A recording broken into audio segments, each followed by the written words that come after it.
Okay, we're ready to cook Pop's spaghetti. Here's the cook. Okay, here are the ingredients. Ano to? We're using 2 pounds, 2 pounds. 2 pounds of ground beef, 2 pounds of ground pork, preferable 20 out of 70, 30 Fat. fat. Okay, and then there's One, garlic, 1/2 cup of garlic, onions. 1 and 1/2 cup of onion. Of course, here's the tender, juicy hot dogs. Okay, and chop. Don't be shy, you can add more if you want. Okay, and then there's the tomato sauce. Of course, the UFC banana ketchup, red bell pepper, tomato paste, the green bell pepper. The secret ingredient is the condensed milk, just a tad. So, see, it's the condensed milk. Bay leaf, and if you have this, the UFC sweet tomato or sweet Filipino style spaghetti sauce. Okay? Video to cook starting soon. And of course, salt and pepper to taste. And patis. And patis. Here's the cook. Okay? Coming soon. Coming soon. Okay, starting, of course, heating the pan Okay. so it won't stick. And here's the cook. Alam ni Pia yan. Okay? Wok hei, it's yung pausukin mo sa init yung pan para lumabas yung aroma. Long yaw, para hindi dumikit yung pagkain sa pan. Okay, so to start, heat your pan and then put a cooking oil, of course. And saute the onion, the garlic.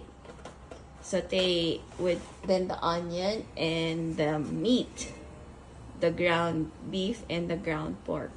So you always use half beef and half pork. That's the key.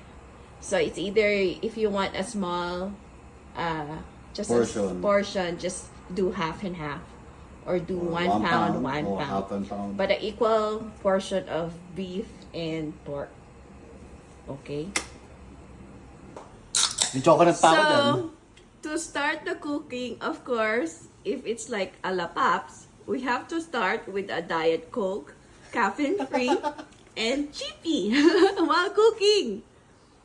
Okay, we're ready to start. So, you heat up the Garlic. oil. Garlic, how many cups?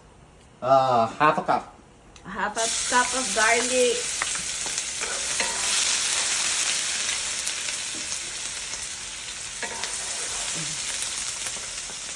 Ang dami hugasan nito.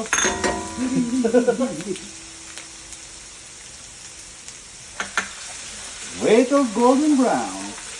Wait, please, translate.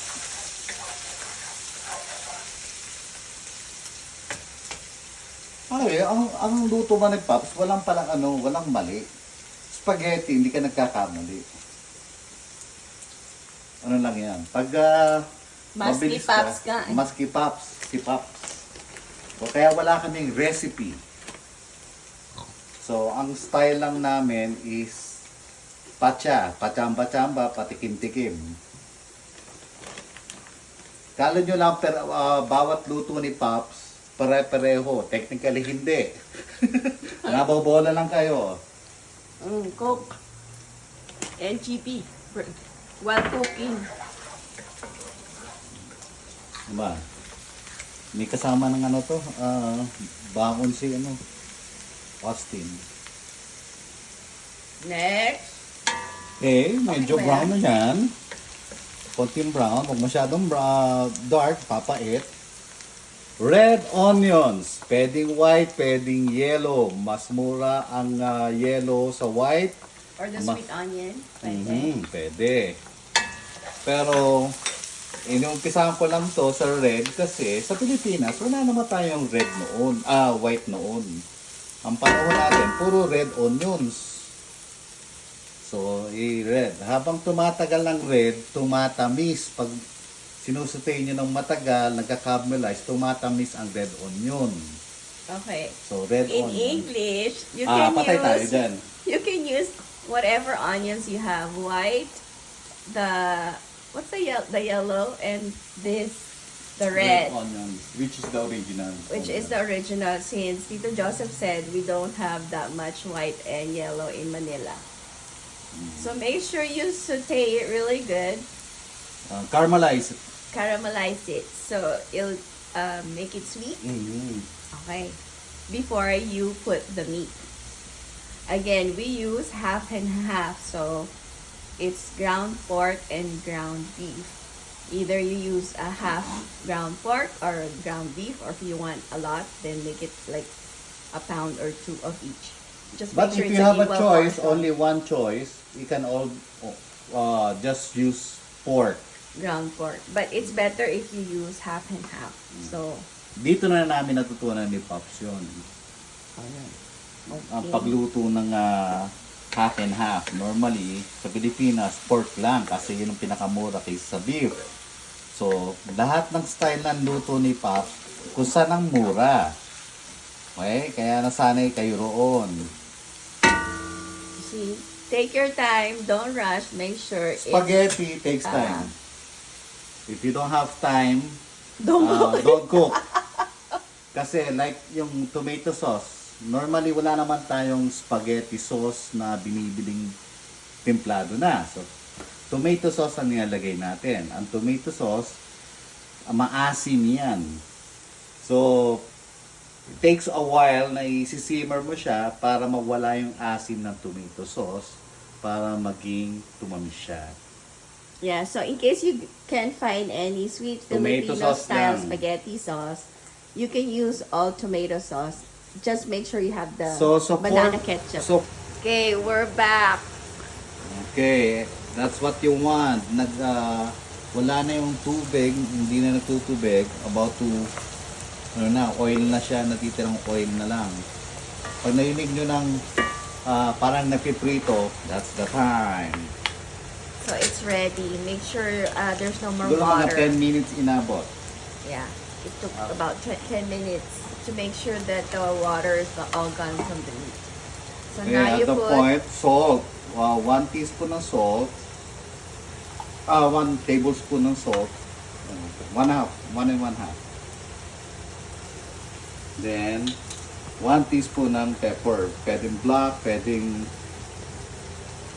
Okay. Sinusulat ba natin yan? Nalaman natin yan. Okay, that's video. Okay. So, siguro mga 5 minutes pwede na tayo maghiwalay ng meat para gawin nyo ng torta, lagay mo sa talong. Ito yung time na yun. So, mga 5 minutes. Too much meat. Oo. So, pwede mo nang ihiwalay yung iba for your, kung ano man yung gusto nyo. So, mga 2 minutes, lalagyan na natin ng tomato paste.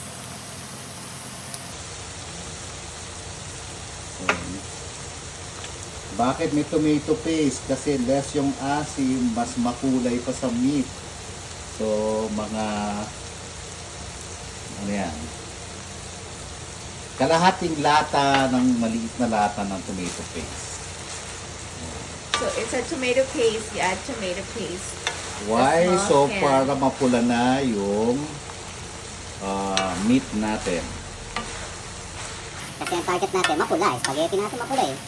Kung ano mapula, carbonara. Halo-halo lang yan. So, kung if you notice, nagpiprito na siya, hindi na siya nag-steam. Okay. So, may tomato paste na. What's next? Yung ating pandagdag. Green and red bell pepper. Yung siguro small size, mix nyo lang, pwede na. Pangpaake After- lang naman yan. So after tomato paste, you put in the bell pepper, the red and the green. Pampaganda. So option also is to put mushroom. Is this the time to put the mushroom? Pagkasama ng hotdog, pag nasama na incorporate na yung bell pepper, kasi magkakatas ng konti yung bell pepper. So, Spray mo ng konti, mga 2 minutes, dadagdag na natin. Kung gusto yung mushroom, lagyan nyo ng mushroom. Iba naglalagay ng celery. Pero since No celery for Filipino pero Pilipino, spaghetti. hindi naglalagay. Kaya nagmamantika na yun. Wala na siyang tubig kasi pag bagong lagay ng meat, natutubig pa yan. Yun ang tinatanggal natin. Yun ang niluluto natin para lutong-luto yung meat natin. So, next, yung mushroom. Ito yung mushroom. Bay leaf. Pamuta natin bay leaves. Yan.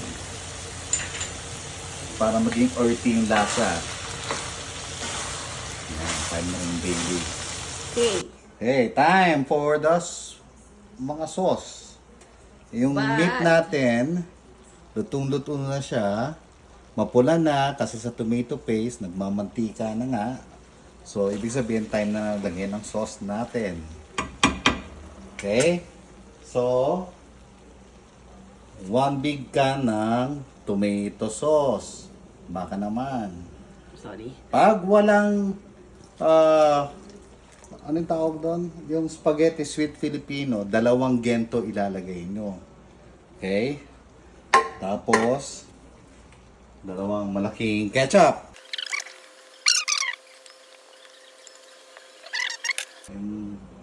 So, pag walang ganito, 2 tomato sauce na malaki. Pag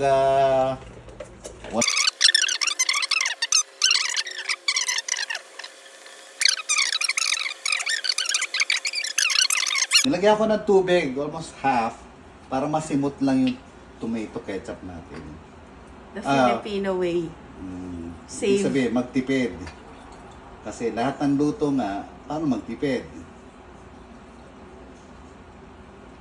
So, sinisimot lang natin yung mga lata ng ketchup natin at tomato sauce. Add water. Which is good, ilalagay rin natin to, siguro mga 2 cups to, ilalagay rin natin sa spaghetti sauce natin kasi matagal natin siyang papakuluan. Simmer and keep stirring occasionally. Occasionally, lokohin nyo, stir it. Ano ba, Lids? Ano ang Tagalog ng lokohin? Stir? Joke. Joke. So make sure to let it simmer for Parang 30 so, minutes. kulang pa yung yung sabaw ko. Kailangan ko medyo malabnaw ng konti. Bakit? It's not labnaw yet. Not yet. Hindi pa masyadong malabnaw. Kasi papakuluan natin ng matagal para maluto yung Tomato sauce. sauce. Paps.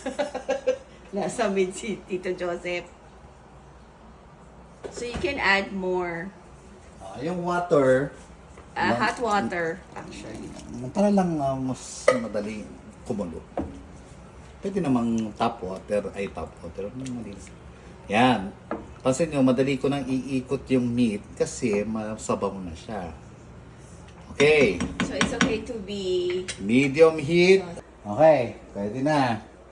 So, next natin, yung condensed milk ni Pops. So, siguro mga 1/4, ano yun? Ganito kaliit. the whole thing. Sa ganito karami, normally kung sa 1 pound lang siya, mga 4 tablespoon. But if it's how many pounds is that? 4 pounds. 4 pounds na to. So one whole mini can. Mini can, hindi nabibili naman. Kasi pag nalagay ni Papa ito, maliit, kalahating lata eh. Yeah, so it's the secret ingredient Para siyang creamy. to make it sweet too. Ayan. Tapos, another source ng alat, grated melted cheese. Quick Quick melt. Where's the box? Nandun sa ano. Para lang, again, lumapot siya. Pero source ng alat. It's Pwede this naman one. parmesan. Pero ang Pilipino kasi hindi maalat yung cheese niya. Hindi katulad ng mga American cheese, maalat. Or like the quick melt. Mga ganun. Yung alat. Ang cheese ng Pilipinas, hindi maalat. So, ano yan, the whole thing? Hindi naman, half lang kasi ano lang, para lumapot yung niluluto nyo. Wow. Half And of that. 1/2 cup ng sugar.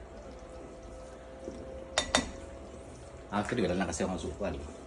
Okay, halo-halo, pakuluan.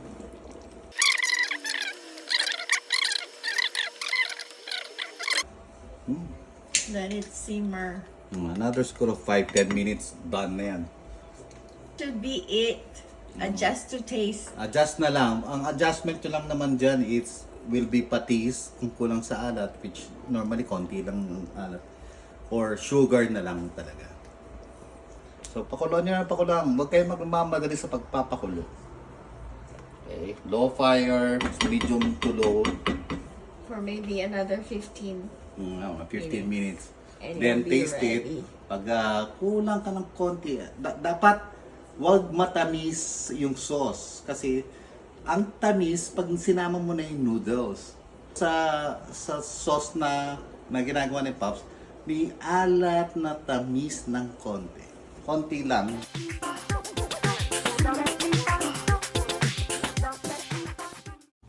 How is it? Good? It looks like you're enjoying yourself. Oh, yeah, that looks like you're enjoying. Okay, you okay? You I'm okay. okay?